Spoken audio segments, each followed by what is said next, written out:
নমস্কার বন্ধুরা, আমি সোমা গোপালের হেসেল চ্যানেলে আপনাদের সবাইকে স্বাগত জানাই। আচ্ছা, আপনার প্রিয়জনরাও কি এখন আর পটল খেতে একটুও পছন্দ করছে না? তাহলে কিন্তু আমার আজকের এই রেসিপিটা ট্রাই করতে পারেন, কেননা এটা যেমন চটপট হয়ে যায় আর খেতেও হয় একদম আলাদা এবং দারুণ টেস্টি। আর এটা যদি একটু বেশি করে বানিয়ে রাখেন না, তাহলে দুপুরে ভাতের সাথে আর রাতে রুটি পরোটার সাথেও কিন্তু পরিবেশন করতে পারবেন। তাই চলুন সময় নষ্ট না করে রান্নাটা করে ফেলি। আজকে এই দারুণ টেস্টি আর চটজলদি রান্নাটা করার জন্য কড়াই সর্ষের তেল দিয়ে গরম করে নিয়েছি। এই রান্নাটা কিন্তু বন্ধুরা সর্ষের তেলেই ভালো হবে। এর মধ্যে প্রথমেই অল্প নুন দিয়ে দিলাম, দিয়ে দিচ্ছি অল্প হলুদের গুঁড়ো। এবারে এর মধ্যে আলুর টুকরো ভেজে নেব, তাই দিয়ে দিচ্ছি। এখানে আমি একটাই বড় সাইজের আলু নিয়েছি, সেটাকে টুকরো করে কেটে নিয়েছি। ফ্লেমটাকে মিডিয়ামে রেখে আলুর টুকরোগুলো আগে হালকা করে একটু ভাজা ভাজা করে নিচ্ছি। আলুর টুকরোগুলো হালকা করে ভাজা ভাজা করে নিয়েছি। এবার এর মধ্যে পটলের টুকরো দিয়ে দিচ্ছি। আমি এখানে 6টা পটল নিয়েছি। পটলের দুদিকটা একটু করে কেটে নিয়ে গাটা ভালো করে ছুরি দিয়ে ঘষে নিয়ে তারপর একটা করে মাঝখান দিয়ে ভাগ করে নিয়েছি। আপনারা যদি একটু বড় সাইজের পটল নেন তাহলে দুটো করে ভাগ করে নেবেন। এবার আলুর টুকরোর সাথে পটলের টুকরো মিশিয়ে নিয়ে ভালো করে ভাজা ভাজা করে নিতে হবে। আর এই আলু পটল ভালো করে ভাজতে গেলে একটু ঢাকা চাপা দিয়ে ভাজলে কম তেলে ভালো ভাজা হয়। তাই ফ্লেমটাকে লো আর মিডিয়ামের মাঝামাঝি রেখেছি। এই ফ্লেমে ঢাকা দিয়ে দিয়ে আলু পটলটাকে ভালো করে ভেজে নিচ্ছি। 3-4 মিনিট সময় নিয়ে ঢাকা চাপা দিয়ে আলু পটলের টুকরোগুলো ভালো করে ভাজা ভাজা করে নিয়েছি। এবার তুলে নিচ্ছি। এবার আলু পটল ভেজে তুলে নেওয়ার পর কড়াইয়ে যা তেল আছে তাতেই বাকি রান্না হয়ে যাবে। এর মধ্যে প্রথমেই দিয়ে দিলাম অল্প একটু গোটা জিরে, দিয়ে দিচ্ছি একটা তেজপাতা, একটা শুকনো লঙ্কা, দিয়ে দিচ্ছি গোটা গরম মশলা, যার মধ্যে আছে 2-3টে এলাচ, 2-3টে লবঙ্গ আর একটা দারচিনি। সামান্য একটু হিংও দিয়ে দিলাম। এর সাথেই অল্প একটু চিনি দিয়ে দিলাম। এই চিনিটা দিলে কিন্তু মিষ্টি হবে না, কালারটা ভালো হবে। আর যতক্ষণে এই ফোড়নটা ভাজা ভাজা হবে ততক্ষণে এই চিনিটা মেল্ট হয়ে সুন্দর ক্যারামেল হয়ে একটা কালার চলে আসবে। ফোড়নটা ভাজা ভাজা হয়ে গেছে আর চিনিটাও ক্যারামেল হয়ে গেছে। এবার এই গরম তেলের মধ্যে দিয়ে দিচ্ছি অল্প হলুদের গুঁড়ো আর দিয়ে দিচ্ছি অল্প কাশ্মীরি মির্চ পাউডার, এতেও কালারটা ভালো আসবে। এই সময় কিন্তু ফ্লেমটা আমি একদম কমে রেখেছি। তেলের সাথে মিশিয়ে নিয়েই দিয়ে দিচ্ছি আদা আর কাঁচা লঙ্কা বাটা। এখানে 1/2 ইঞ্চি আদা আছে আর 4টে কাঁচা লঙ্কা একসাথে বেটে নিয়েছি। একটা মিডিয়াম সাইজের টমেটোকে টুকরো করে কেটে নিয়েছি, সেটা দিয়ে দিলাম। সব কিছু ভালো করে মিশিয়ে একটু কষিয়ে নিচ্ছি। বন্ধুরা, আপনারা আমার রেসিপি দেখার সাথে সাথে আমার ফেসবুক পেজ গোপালের হেসেল, তাতেও ভিজিট করতে পারেন। ডেসক্রিপশন বক্সে লিংক দেওয়া আছে। মিনিট 2 সময় নিয়ে মশলাটাকে একটু কষিয়ে নিয়েছি। এবার এর মধ্যে গুঁড়ো মশলাগুলো দেব, তবে গুঁড়ো মশলা যাতে পুড়ে না যায় সেজন্য অল্প একটু আগে জল দিয়ে দিলাম।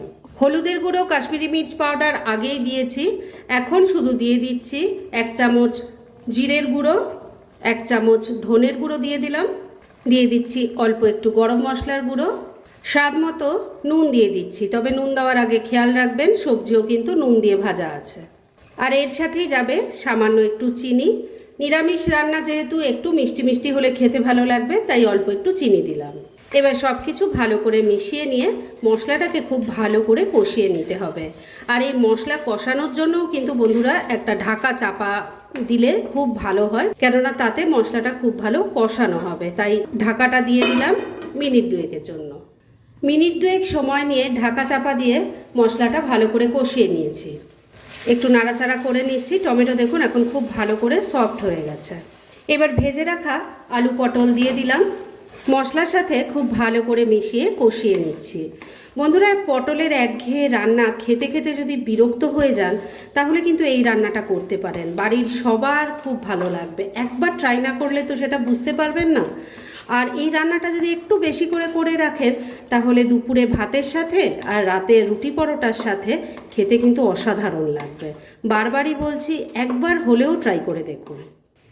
মিনিট 2 সময় নিয়ে সবজিগুলোকে মশলার সাথে মিশিয়ে ভালো করে কষিয়ে নিয়েছি। এবার এর মধ্যে যাবে এই রান্নার আরেকটা ইনগ্রেডিয়েন্ট, সেটা হলো ছোলার ডাল।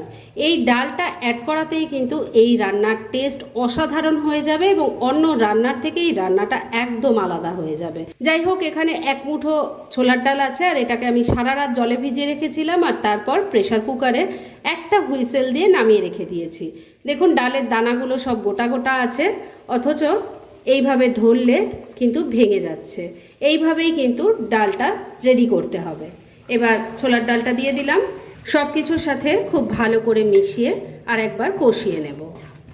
এবার গ্রেভির জন্য উষ্ণ গরম জল দিয়ে দিচ্ছি, ভালো করে মিশিয়ে নিচ্ছি। এই রান্নাটা এমন হবে যে সমস্ত কিছু সেদ্ধ হবে, অথচ ঝোল খুব বেশি থাকবে না, আবার একদম শুকনোও হয়ে যাবে না, সেই বুঝেই কিন্তু জলটা দেবেন। সব কিছু খুব ভালো করে মিশিয়ে নিয়েছি আর ঝোলটাও কিন্তু ফুটে উঠেছে। এবার ফ্লেমটাকে লো আর মিডিয়ামের মাঝামাঝি রেখেছি। এই ফ্লেমেই ঢাকা দিয়ে 3-4 মিনিট রান্না করে নিচ্ছি। মিনিট 4 রান্নাটা করে নিয়েছি, এবার ঢাকা তুললাম। আমি কিন্তু মাঝে 2বার ঢাকা তুলে একটু নাড়াচাড়া করে দিয়ে নুন মিষ্টিটা চেক করে নিয়েছিলাম। রান্না মোটামুটি রেডি হয়ে এসছে, তবে সব কিছু কেমন সেদ্ধ হয়েছে সেটা আমি তো দেখে নিয়েছি, আপনাদেরও অবশ্যই একবার দেখিয়ে দেব। প্রথমে আলুর টুকরো দেখিয়ে দিই। দেখুন সুন্দর সেদ্ধ হয়ে গেছে। পটলটা দেখিয়ে দিচ্ছি, সুন্দর দেখতেই পাচ্ছেন সেদ্ধ হয়ে গেছে। এবার আসল জিনিস হলো ডাল। ডাল আমার ভেজানো ছিল, তারপর একটা হুইসেল দিয়ে সেদ্ধ করে নিয়েছি, তাই ডাল নিয়ে কিন্তু কোনো চিন্তা নেই। তবে আপনাদের তবু একবার দেখিয়ে দিই, ডালের দানা দেখুন সমস্ত গোটা গোটা আছে, অথচ এরকম চাপ দিলে কিন্তু গলে যাচ্ছে। এইভাবেই কিন্তু রান্নাটা করতে হবে, তাহলে দেখতে বা খেতে দুটোই ভালো লাগবে।